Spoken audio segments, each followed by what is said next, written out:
Well, breaking news here on CBS Sports HQ. The new college football AP Top 25 poll is out after a thrilling week. We were wondering what AP voters value more, Oregon's win against the top 5 team or the Longhorns dominating the Sooners by 31 points. And Texas's win is the answer to that question as they remain the #1 team in the nation, while Oregon and Dylan Gabriel move up 1 spot. Meanwhile, the Ducks defeated in Ohio State fall to #4. Also in the Big Ten after squeaking out a win out west against USC. Penn State does move up 1 spot, as you see there. Bottom half of the top 10 looks a bit similar, except for the LSU Tigers making their way in the top 10 after their overtime win over Ole Miss. They move up to 8, while their opponent falls heavily, as we show you now a look at 11 through 20.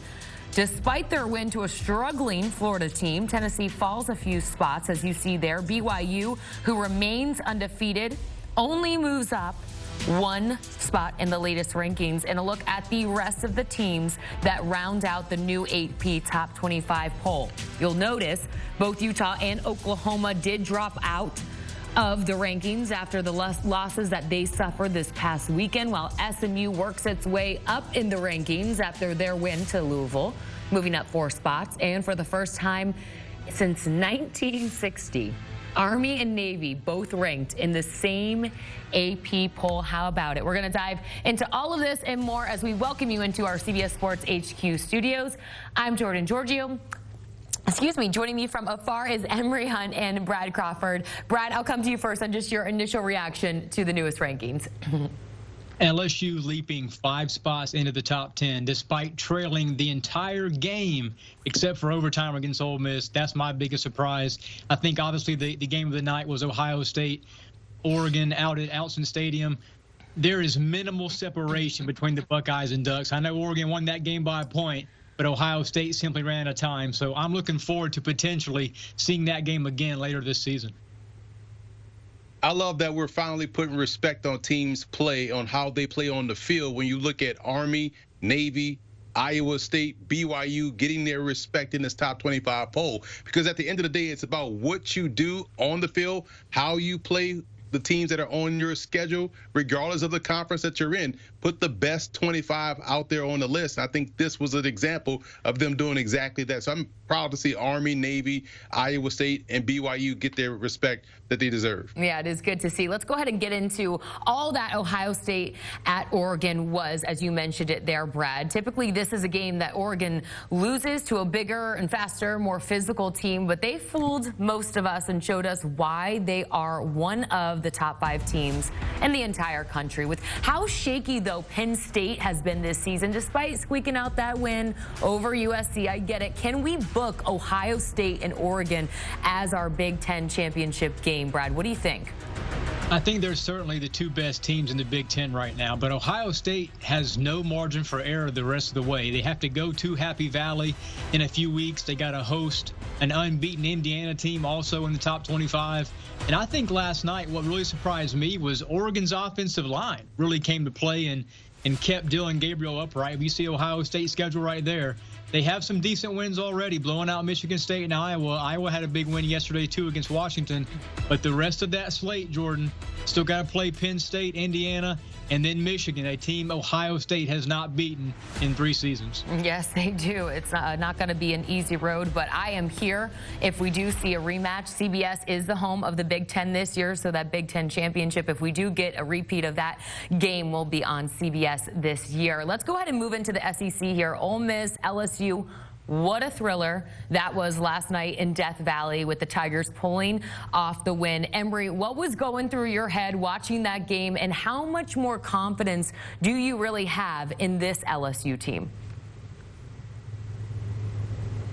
It was wild because normally LSU and Ole Miss play these wild, crazy, insane games. So that didn't surprise me. It was shocking that the amount of hype Ole Miss had coming into this ball game and into this season, we saw it play out once again in a big game situation against LSU. And when you talk about LSU, if Doug, I'm about to call him his dad, if Garrett Nussmeier can stop turning the ball over, they may have a chance to really blow teams out instead of playing these come back from behind type games. Because when you look at their schedule, it is laid out in front of LSU the entire rest of the way, because they have some games against A&M, Alabama, America's team, Vanderbilt, and then Oklahoma. So they have a chance to really rack up some quality wins. They could stub their toe potentially against Arkansas. That's a wild team, crazy team to go up against. But LSU, quiet as kept, has a chance to find themselves not only playing for the SEC title, but getting a bye. And it's because of how they've played and come back in games. So I feel like if Nussmeier can start the games, how he tends to finish those games, this is a dangerous team to watch moving forward. Yeah, Brad, I want to get you in on this conversation as well, because it's a good one. For Ole Miss, the loss pretty much ends their season hopes of the college football playoff. Unfortunately, though, meanwhile, LSU saved their season. As Emory just said, Brian Kelly just continues to find ways to win with this team. With that being said, how much faith do you have in this LSU team moving forward, Brad? Yeah, I think LSU's a team that if they finish 10-2, they will get to the playoff. But I'm not 100% certain on that. The remaining schedule, they face Alabama and Baton Rouge a couple of weeks from now. Got to play Oklahoma. They go to Texas A&M. Right now, one of the hottest teams in college football, the Aggies under Mike Elko. And here you see Ole Miss's schedule. If the Rebels can win 10 games, which is winning out against Oklahoma, Arkansas, Georgia, Florida, and Mississippi State, then there's going to be a log jam in that playoff picture for the SEC. I do think the league gets 3 or 4 teams in, but Ole Miss right now does not have a quality win. And the two best teams on the schedule, Jordan, they've already lost to in Kentucky and LSU. And, oh, by the way, Kentucky had a bad loss last night against Vanderbilt. So right now, Ole Miss does not have the strength of schedule to be in that playoff conversation. Yeah, that's a fact. Well, let's get into teams that did fall out of the rankings. That includes Utah, with them losing this past week. This Big 12 conference is all of a sudden a 2-horse race between BYU and Iowa State. Emory, I love that you brought up teams like BYU starting to get respect in the latest rankings. How, number one, do you see this Big 12 shaping out? And then I did want to ask you, if BYU you think was in the Big 10 or SEC, would they be in the top 3?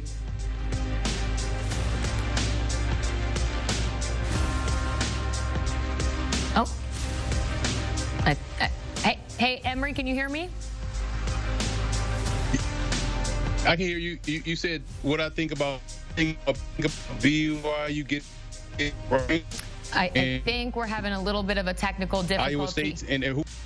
I think we're having a little bit of a technical difficulty with Emory. So, Brad, I'll come to you on this. We're talking about teams that fell out of the rankings. Do you think this BYU team, if they were in the Big 10 or SEC, they would be in the top 3? I think if they've played those SEC and Big 10 schedules, Jordan, and been unbeaten right now, there's no doubt. BYU, Iowa State, Texas Tech, those are the only 3 teams right now that are unbeaten in the Big 12. And only 2 of those teams, by the way, control their own destiny, and that's Iowa State and Texas Tech. They play on November 2nd. BYU is able to skip both of those and does not play another ranked team after Utah fell out. So I still like BYU as the Big 12 favorite. I picked the Cougars about 3 weeks ago, and BYU just keeps winning. I love it. I love to see it. It's a fun team to watch. Well, as expected, Week 7 absolutely delivered. I continue to have heart palpitations, really, until after midnight watching that Colorado-Kansas State game. And KSU is one of those teams, Brad, that survived Week 7 in addition to Bama. We got Tennessee, Penn State. These were great games for us watching at home, but were these great for the teams and their resume?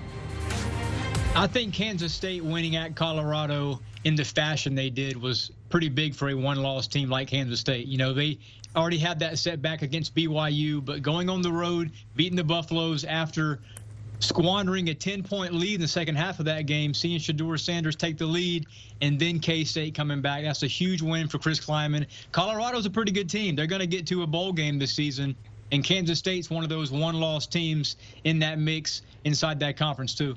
Well, this week had a ton of impact, you guys, for the college football playoff race, obviously, but also the Heisman race. Ashton Jeanty was our favorite entering the day. He went for 200-plus yards yet again last night. Travis Hunter, who had the second-best odds, unfortunately did leave Colorado's game last night against Kansas State with an apparent shoulder injury. We still don't know the severity of that. We will continue to keep you posted on all the latest that we're hearing here on CBS Sports HQ.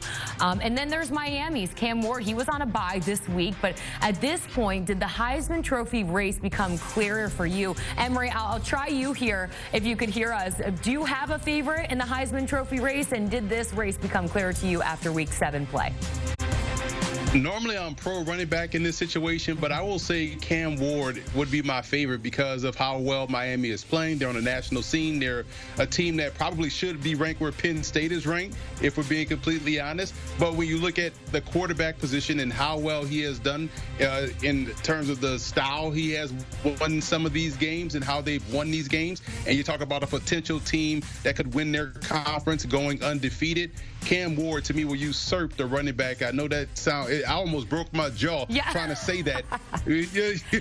Usurp the running back in this situation because Boise State won't have the signature wins that you would need to get him to win it. But I do feel like he will find a way to New York City for the trip. The Doak Walker is already his, and he'll get the trip to the Heisman Trophy ceremony. But I do feel like it is Cam Ward, and Dylan Gabriel now has jumped into the mix because of how well he's played in some of these games. So I feel like the running back will at least, at best, finish third. I am kind of shocked with you, Emory. I'm kind of blown away because Ashton Jeanty just getting no respect from you over there. What the heck? Oh, he's getting respect. He's getting respect, okay. But I understand how the Heisman works. It should go to the most outstanding, which means Travis Hunter should still win it. Ashton Jeanty would be number 2. But the problem is we know these voters tend to go by what they last saw.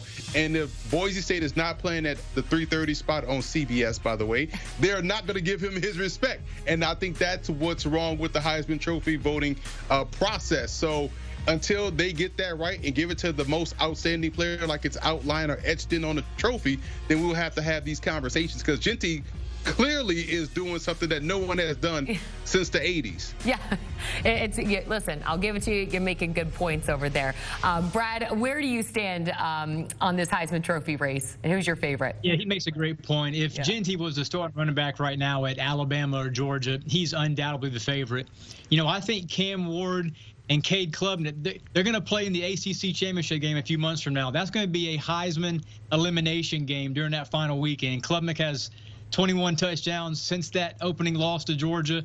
But I think right now the favorite is Dylan Gabriel. After what he did against Ohio State, one of the best defenses in the country, he had one of his best career games, several deep balls to Evan Stewart, Taz John. I mean, he played out of his mind, and Oregon had to have that to win. So if Oregon heads into Big Ten championship weekend unbeaten and Dylan Gabriel has 40-plus touchdowns, I think the Oregon quarterback is going to be his trophy to lose. I like that. That would be a fun scenario to play out. Gentlemen, don't go anywhere. We still have more to get to. A full Week 8 preview of the college football season. The third Saturday in October is always fun. We're going to be breaking down some of the best games to watch as we get you a look at the latest AP Top 25 poll that just got released. A look at the top 10. Number 1 does not change. Texas remains the best team in the nation according to the AP voters. And despite their win to a struggling Florida team, Tennessee falls a few spots, as you see there. BYU, though, who remains undefeated, still out of the top 10.